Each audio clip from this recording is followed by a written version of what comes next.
This video ended up being a lot longer than I thought, but I cut everything I felt like it cut. There's a lot of information packed into this. Hopefully you learned something from it. Hi, it's Neil from Mighty Little Green Machine.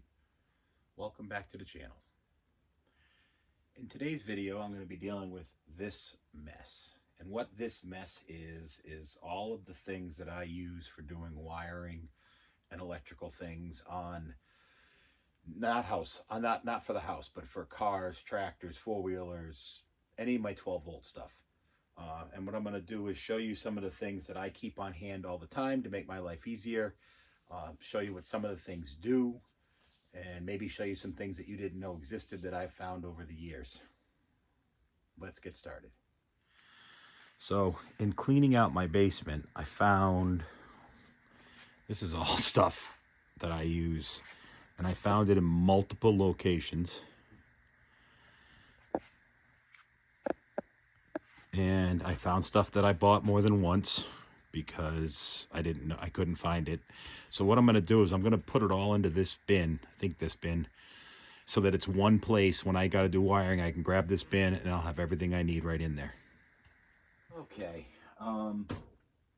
so one of the things that I'm doing is I've got kits here that I've literally owned for 30 some odd years, and there's a lot of bulk that can be combined. This one's not, but I want to show you a couple of things out of this that I always keep on hand. I always keep a supply of these rubber grommets. These are great anytime you're going through metal or plastic. You drill the hole to the size of the grommet, you pop it in, and you run your wires through it, and it stops the wires from chafing, so it keeps from having an electrical problem. So I always keep a bunch of these in my electrical kit. The other thing that I have in here that you may or may not have seen before are these sticky tabs. So these stick on. I like to keep these clips. These actually screw in and you run your wires through it. I tend to build harnesses out of my wires depending on how many they are. But this is another good up. And a lot of times you can even find an existing nut or bolt or screw to put these on. And and there's all different sizes of these depending on how many wires. This would be for a larger wire harness that you build. I tend to run my stuff in, which I'm going to show you as we go, but I heat shrink a lot of my things, and I also run a fabric mesh around it to make harnesses out of it so it protects it more. So another thing I use a lot of is heat shrink tubes, and you can see that I've bought multiple kits again because I couldn't find one. This one I bought on a whim because of the colors, so I could color code stuff. These two I got on Amazon. This one I got at, I think, at Harbor Freight. That was an impulse buy when I was walking by. But this was my original heat shrink tube kit that I bought a gazillion years ago when I was still a mechanic. I bought it off a tool truck and paid way too much for it, I'm sure. But what I'm going to do is take all this heat shrink tubing and put it into this one box. So I've got it all in one place. With heat shrink tubing, I always keep a huge variety of sizes in, because you don't know. It depends on what you're doing. Sometimes I'll just solder wires together and then I'll heat shrink it. Sometimes I'll put, even though I'm using the waterproof heat shrinkable connectors, when I have a few wires together, I'll put a piece of heat shrink tubing over the whole thing and shrink it, so it just keeps it together, protects it a little bit more, even adds another layer for it, so if it's running through something, it doesn't chafe. Okay, so I took 4 different boxes with heat shrink tubing and stuff in it, and I combined it into this one container now.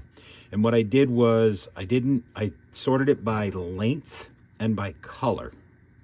So within each of those lengths are all different sizes and widths, depending on what you need it for.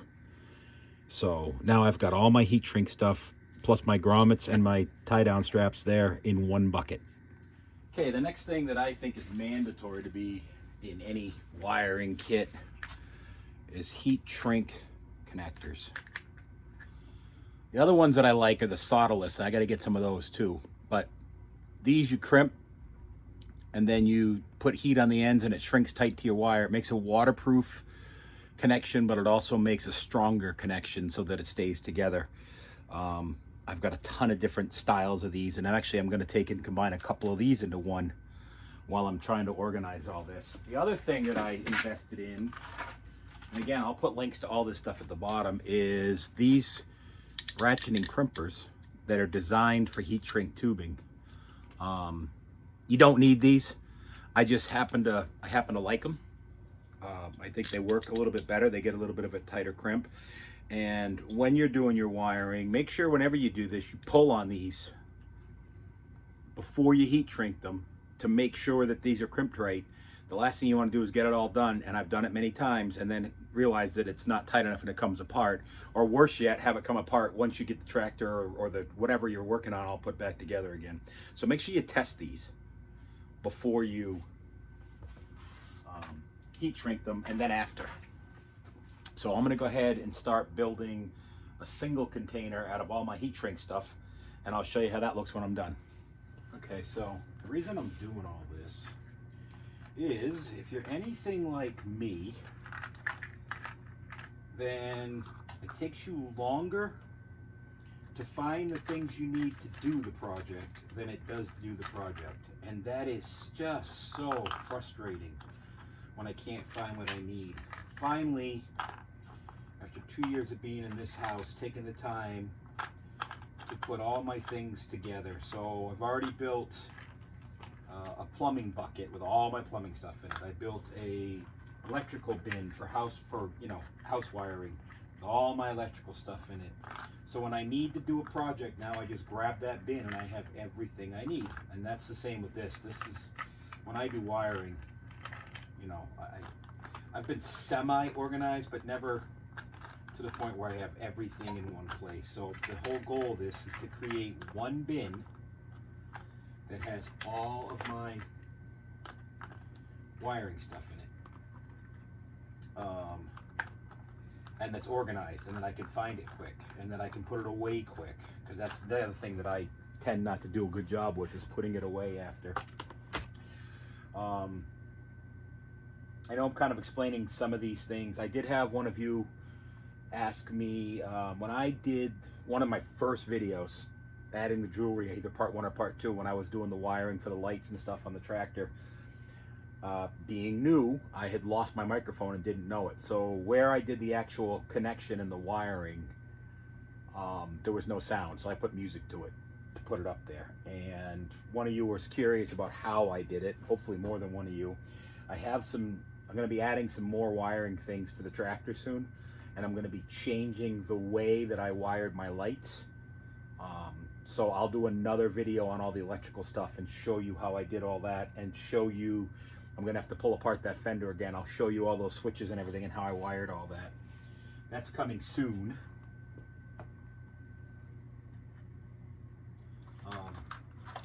But that's kind of where this project, like I said, I've been working my way through. Cleaned the basement. I don't know, I made a video of that. I don't know if I'm ever gonna, if you're able to see it or not. I haven't decided yet. I'm not sure there's enough good content in it to show it. I organized and cleaned the garage, and now I'm doing this. So my hope is when I go to do one of these projects, I can just grab what I need and go. We will see. Okay, so I'm almost done with this kit, and I'll show you this in a second, but I want to show you something else that I bought. These are called bullet connectors. Okay, you can see the round part, and that's the female part. So male, female. The reason I bought these is if you have a John Deere tractor, there is a connection already on the back of the tractor that is hooked into your headlight switch. This is a 1025 and a 2025. I can't speak for others. I'm sure they're similar in most cases. But anyway, when you switch that headlight, that only comes on when you switch that headlight switch to the auxiliary, or all the way on where the side lights come on. That's where I originally wired my ROPS lights, my auxiliary lights. And I also have switches on them so I can turn them off, but they won't work unless it's all the way on. I'm gonna change that, I think, but that's another video. Anyway, this is the type of connector that is on your John Deere tractor, and you needed both. Now, do you need this many? No. I went a little bit nuts, but this is, I don't think it has a size. But anyway, when I originally was Tractor Time with Tim taught me about these, so I ordered these to hook to both my tractors, and I have used them twice.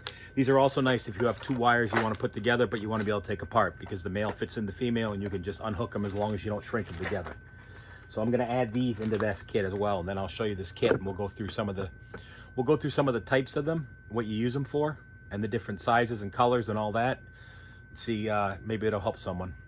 Okay, so now I've combined all of my heat shrink connectors into one box. These, by the way, are Plano boxes.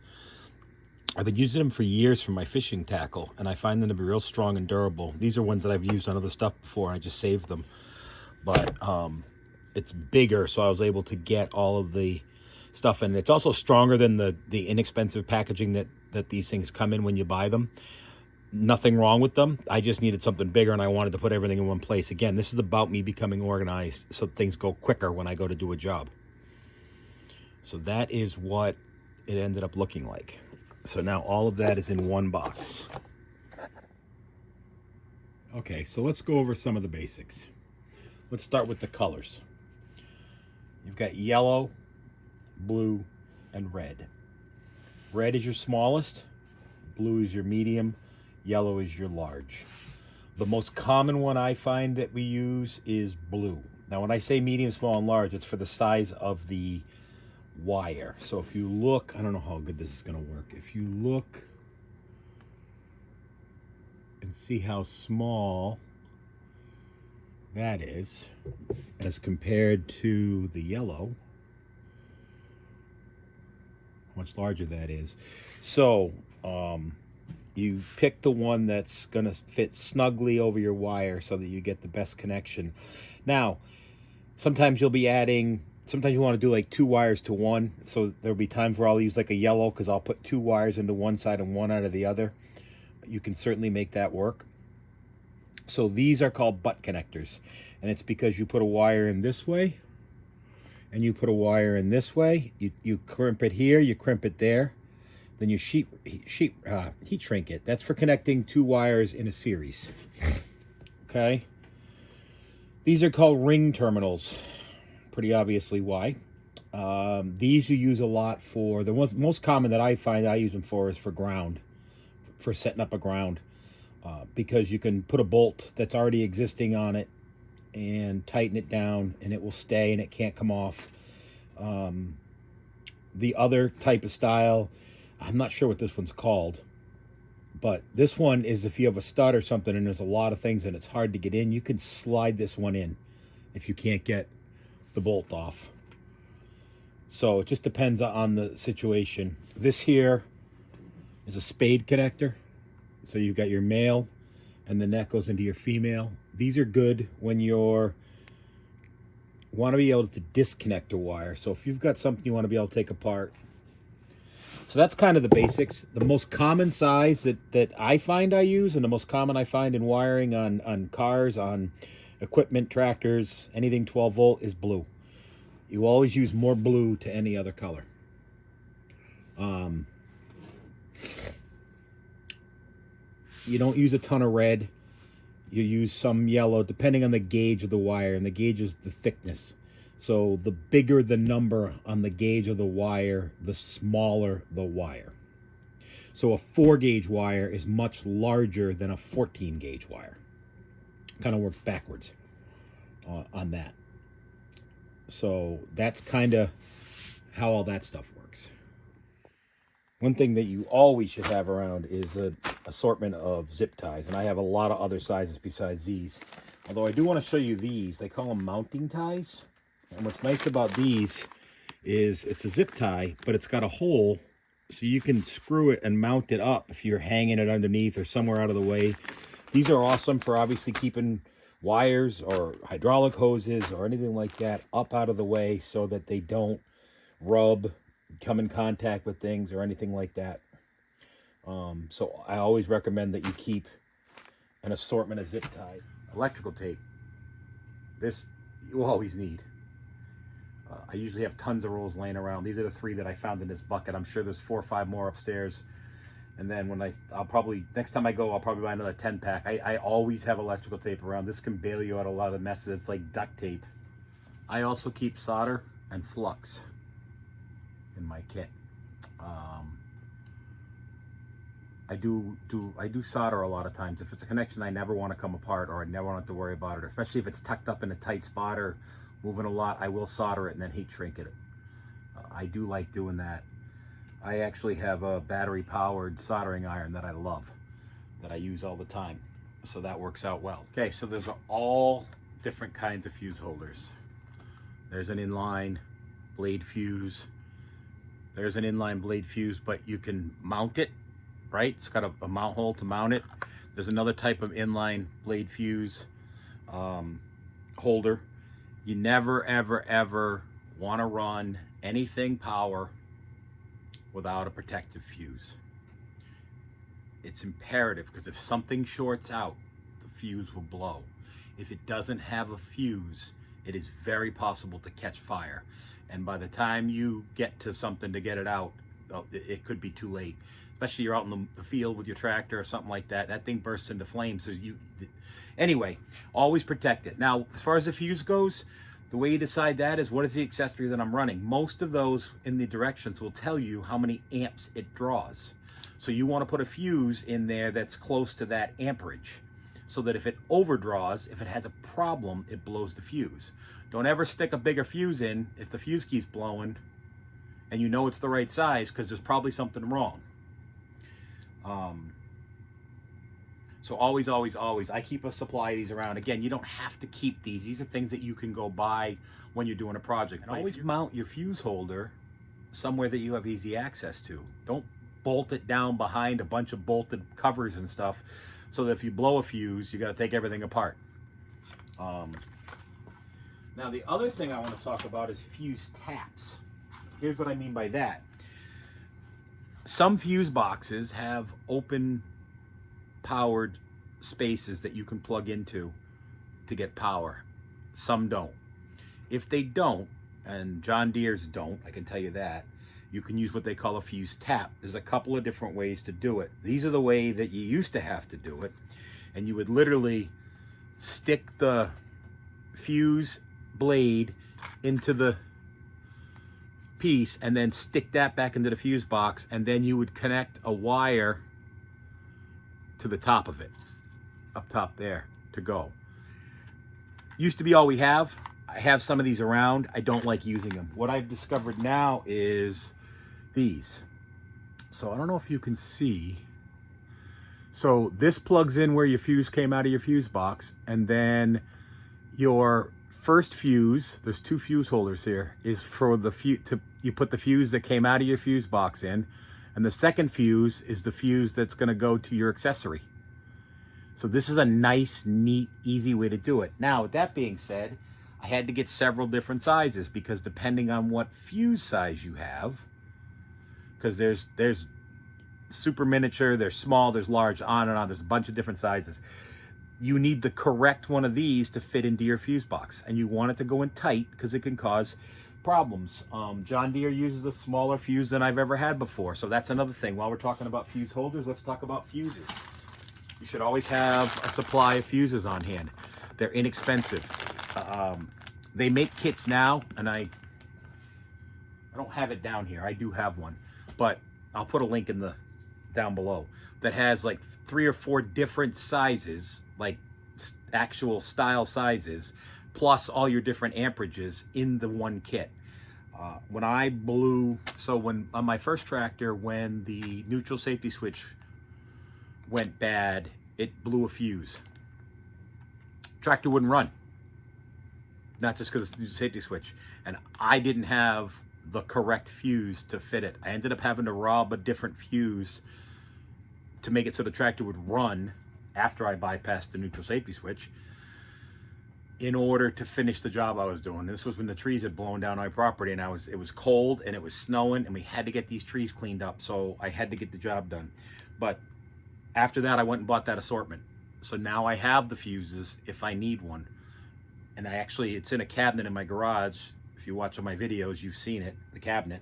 I'm gonna add it to this kit now, because I want everything like I said, 12-volt electrical in one place. Okay, so this is something that I discovered when I had my motorcycle. I had a removable fairing on my motorcycle, and it had my stereo, a phone charger, I don't even remember what else at this point. So, but when I wanted to take it off, I didn't want to have to cut the wires that went down to the bike every time that I did it. So I found these pretty inexpensively.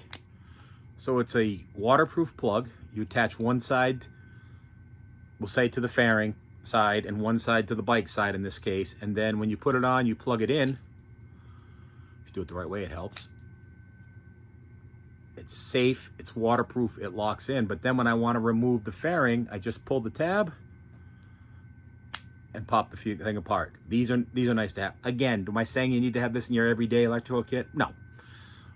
But something that I just wanted you to see these for, you know, if you had a project coming up where you do have something you want to be able to remove. These are a great option. Expandable mesh. This stuff is like a Chinese finger. This is actually off of a harness that I had made for the tractor that I cut off because it was longer than I needed. I love this stuff. It protects it. You can see now, instead of having two wires running around and tape and stuff, I've got a nice loomed that I can strap into place or zip tie or use those little squares that have the zip ties on them or whatever. But it just looks factory and it looks neat. So this is another way to run your wire. This is called wire loom. It is split and you can open it, maybe, and run your wire inside of it. This is what we used to do before we had the expandable mesh. Something else I always keep around is a selection of wire. This is a kit that I bought recently because I was running out of red wire. I keep different gauges, thicknesses. You don't need to keep all these different styles. I recommend you keep something, I think this is 14 gauge. No, 16 gauge. 16 gauge. So what you don't want to do is use a wire that's too small. It can overheat. It can cause a fire. You want to make sure you get a thick enough wire for what you're doing.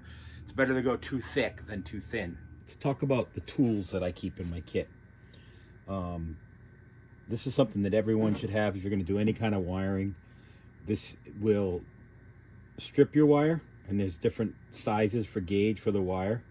It'll cut your wire, and it will also allow you to crimp. And it actually, if you look, they're color coded. So red or blue, you crimp here, yellow, you crimp here.